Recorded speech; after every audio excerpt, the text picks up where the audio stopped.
মোরসালিন ঢাকায় দৌড়ে যাচ্ছেন, রাকিব দৌড়াচ্ছেন, পাসটা কি পাওয়া যাবে? শেখ মোরসালিনের গোলে বাংলাদেশ লিডে, ইন্ডিয়ার এগেইনস্টে স্বপ্নের শুরু লাল সবুজের। বাংলাদেশ এগিয়ে গেছে, বাংলাদেশ গোল করেছে শেখ মোরসালিন, তিনি গোলটা করলেন। রাকিবকে বলটা ছাড়লেন, রাকিব তার মার্কারদের ছিটকে ফেললেন এবং এরপর যে বলটা বাড়িয়ে দিলেন সেখান থেকেই গ্যালারিতে উঠেছে এই আলোড়ন, কারণ নামটা শেখ মোরসালিন তার গোলে।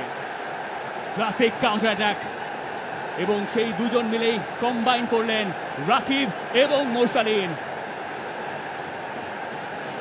রাকিবের গতিতে ইন্ডিয়া কেঁপে উঠল, কেউ পারলেন না। চমৎকার একটা পাস এবং শেখ মোরসালিন তিনি রিপজিশন করলেন। গোলকিপার গুরপ্রীত সিং সান্ধু দ্বিধায় ছিলেন যে তিনি যাবেন কি যাবেন না, ঠিক পেছনে ছিলেন নিক্সনকে বোকা বানিয়ে শেখ মোরসালিন গিয়ে সবার আগে বলটায় টাচ করলেন এবং দলে ফিরে স্কোর শিটেও নাম তুললেন মোরসালিন।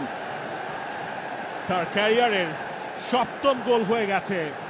কীর্তনখোলা এক্সপ্রেসের গতির ঝড় দেখেছে এই ন্যাশনাল স্টেডিয়াম, এরপর দেখেছে মোরসালিনের একটা ক্লিনিক্যাল ফিনিশিং। নাম্বার 7